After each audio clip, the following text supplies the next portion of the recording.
warroonni TikTok keessan namni video keessan isiniif laaluu dide TikTok keessan video namni isiniif laaluu dide namni hedduun ammas immoo TikTok dafee gubata TikTok ammoo banamuu dida yeroo isin bantanii maqaa fi waan hunda way isin gaafata yeroo isin bara itti guutan bara 19 waan hunda itti guutan ni dida akka isin hindinne fi TikTok seera qabeessan karaa bareedaan akkamitti banattan isin agarsiisa obboleewwan kiyya isaa fi follow keessan yoo dhoskachuu feetan akka isin malee namni biraa hin agarre akka YouTube sana akka Facebook ni dandeessan ammas immoo video keessan akka namni jala isin jalaa hin buufne Sitingilee TikTok guutummaatti arraa keessaa isin agarsiisa waan nama dhibu keessaa.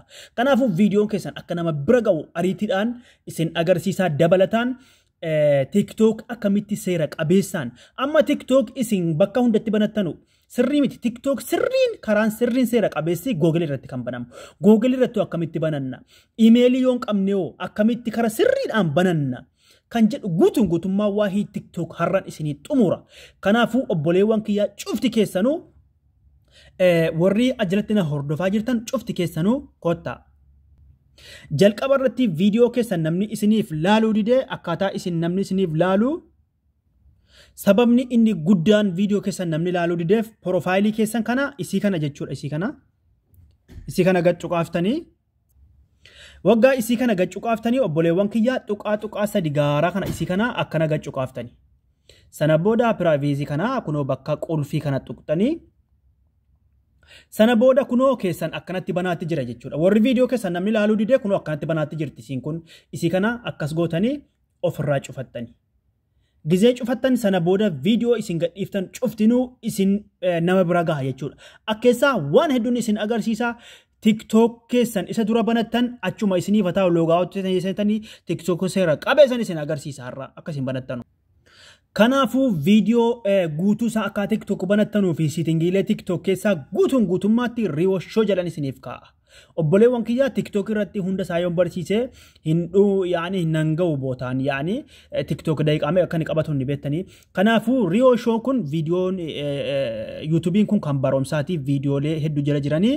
Kanaafuu gizee profaayilii TikTok gadhuxxanii dhuftanii riiwashoo jala galaa ilaalaa riiwashaa fi miti riiwashoo jala sagadi jala subscribe godhadhaa lamaanuu. Warri Facebookas akkasuma linkiin kiyya dalagaaraa subscribe godhadhaati baromsa asirratti eeggadhaa baromsa guutuu isaa jalan isinii kaa'a waa'ee TikTok har'aa. Kottaan afaan bu'aa. Egaa mee TikTok seera qabeessa barachuudhaaf siitingiilee TikTok keessaa tokkoffaa akkaataa follow dhoskattan privacy dhuma keessatti deebitanii ifa isiniif ta'a viidiyoo akka namni isin jalaa hin buufanne yoo feetan kunoo isii kana akkana gaccuqaaftani. Sana booda isiin kun akkanatti banaa jira keessan. Yoon akkanatti banaa jiraate akkanatti ofii gootan viidiyoo keessan namni isin jalaa buufachuu hin danda'u. Inni ittaanu koomentii cufachuudhaaf bakka koomentii jettu kan dhuftanii yoo isa oliirra jiraate namni kamuu koomentii keessan barreessuu ni danda'a. Yoo isa jiddu lamaan kanarra jiraate friendii keessan nama follow isin godhate qofa. Inni gadi immoo guutummaatti namni isiniif barreessuu hin danda'u. Ifa isiniif ta'a inni jiddu warra follow isin godhate qofa. Inni olii namni cuftiyyuu isiniif barreessuu danda'a. Ifa isiniif ta'a. Kan koomentii dhumeera. Inni ittaanu follow bakka jettu kan ammoo follow keessan namni akka hin agarre yoo barbaadan kunoo bakka kana gaccuqaaftanii sana booda isa oliirra yoo keessan isa olii kanarra yoo jiraate namni kamuu follow isin gochuu follow keessan arguu ni danda'a isa gadiirra yoo keessan ollim namni kamuu isin arguu hin danda'u jechuudha. Kan koo amma waan namni arguu fedhuuf isa oliirran kaa'adha. Tayyib gama ittaanutti yoo dabarfannu du'iitii keessan namni akka du'iit isin godhu yoo feetan du'iit bakka jettu kana isii oliirra kaa'attanii. Yoo isa gadiirra keessan namni du'iit isin gochuu hin danda'u. Inni jiddu lamaanii kan friendii keessan qofa. Ifa isiniif ta'a nama friendii walitti qabdanu qofatuyyii isin gochuu danda'a. Mee gama ittaanutti dabarfanna. Amma TikTok keessan loogaawut gochuu ni beektanii miti. Amma akkas ollufnee TikTokiyyaan loogaawut godheetan isin agarsiisa. Akkasitti loogaawut godhaa yoo isinitti mul'achuu dadhiifama obboleewwan kiyya amma of duuban deebi'ame tayyib amma TikTok haaraa banee isin agarsiisa obboleewwan kiyya dhiifama bakka profaayilii keessanii kana xuxxanii akkanatti TikTok keessan banachuuf amma haaraa karaa sirrii ta'een bakka diimaa kana xuxxanii sana booda isa olii dhiiftanii TikTok keessan isa duraa sana dhiiftanii isa gadi harkuttanii. Sana booda kana keessatti dogoggorri guddaan namni keenya isa olii kanarratti guuttata. Isa olii kanarratti yoo guuttattan lakkoofsa iimeelii isaa hin beekuu cinqii isin godha. Kanaafuu paaspoortii keessan isa Google irratti banattanii jirtan.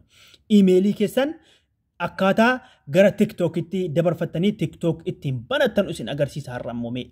Kanaafuu isin immoo kana keessaa coomti isin filattan Google bakka itti hona qofa. Ifa isiniif ta'a obboleewwan. Filannoon keessan asirratti Google. Google keessan isin filattan amma kunoo iimeeliin kiyyaa lamannaa dhufe. Warri iimeelii qabdan asumaan gaditti rukuttanii isin seensisa. Warri iimeelii hin qabne immoo asumaanuu isiniif hagalu akkana gacuqaaftanii. Sana booda obboleewwan kiyyaa mee xiqqoo si walitti deemu. Kunoo akkanatti gizee isinii fidee iimeelii hin qabdanuu miti asumaanuu warri iimeelii banachuu hin beekne hin banattan. Create account. Sana booda isii olii kana filattan isin. Sana booda gizee inni akkanatti dhufee first name asirratti Rio. Gara gadi kanattis Rio jedhaan akkuma fedhettanii isinii guutee isin agarsiisa dhiifama. Gara gadi kanattis Rio jedha. Yaani ani isin agarsiisufanii sana booda next gootanii next kunoo. Next. Ifa isiniif ta'a. Sana booda asirratti bara feetan guutanii bara 1995 jedha. Asirratti immoo wannuma feetan filattanii asirrattis bakka 25 guutaa asirrattis yoo feetan dhiira yoo feetan durba filattanii next gootan amma next qofa gootan. Isin garuu ana isin agarsiisuufan isin suutaan guuttatan kana rakkoon qabu. Isin wanna hunda suutaan guuttatan isin agarsiisuufan ariifataa jira viidiyoon isirratti email kiyya banamee jira amma. Kanaafuu isa olii immoo isa jeddu lamaanii feetanaan jedha.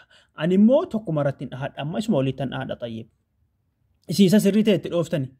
Kana booda emailiin kiyya amma isa sirrii inni sirrii ta'e hedduuti. Inni sirrii rio882gmail.com. Kana booda next gootani kunoo next isii dakaa kana paaspoortii siin jedha. Paaspoortii keessan itti naqatta waa'ee email kana hedduu barsiiseen jira. Fakkeenyaaf paaspoortii irrii qubee guddaa irraa kaaftan fakkeenyaaf maquma kootiin banadhaa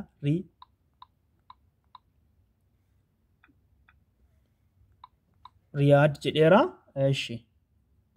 Sana booda gizee akkanatti banattanii kaatanii lakkoofsa itti guuttanii. Lakkoofsa 1 2 3 4 fakkeenyaaf jedhu email jabaa godhachuudhaaf kunoo wanna kanatti godhattan isin. Dhiifama. Wanna kana yoo itti godhattan email jabaa ta'a jechuudha isin biraa balleessaa. Email jabaa akkasinii ta'uuf next gootanii. Asirratti gaa lakkoofsa galchitanii isinii lakkoofsa galchitanii angaruu amma lakkoofsa hin galchuu isin lakkoofsa galchitanii sana booda isa ittaanu prosesii ittaan ol harkiftanii gama harka mirgaa xuxxanii dabarfattanii sana booda email banachuu isin barsiiseen jira of duuba deebi'ee email isa banamaa irratti gattu keessan agarsiisa amma gama TikTokitti deebi'ee jechuudha isiniif ta'a. Tayyib amma gaa mee bakkuma Google kanan dhaha'anii email kiyya banamaa irratti isin agarsiisa. Email keessan as dhufa ga'ee isin banattan. Kanaafuu dheebuu jaalalaa moo Riyoko kan jedhu kanatti hin dhahame Riyoko irratti hin dhaha.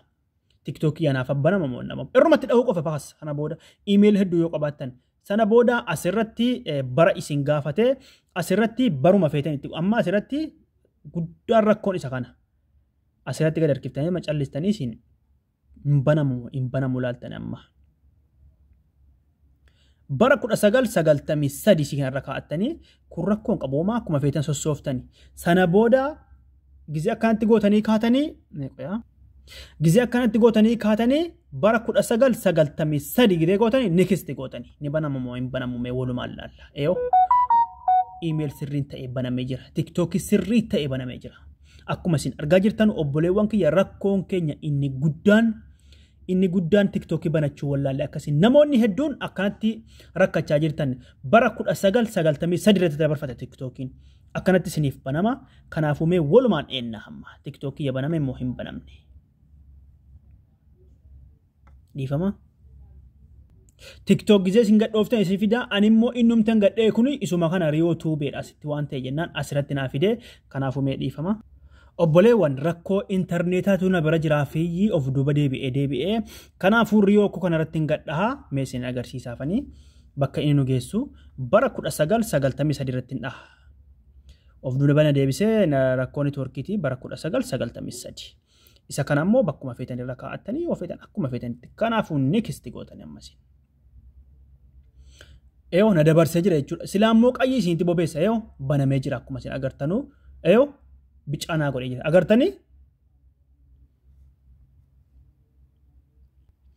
Asirratti maqaa feetan itti jijjiirtanii riyoo 19 jechuudhaan naa banamee jira. Kanaafuu anis isa diimaa haan tuqeetan dabarfadhame. Eeyo.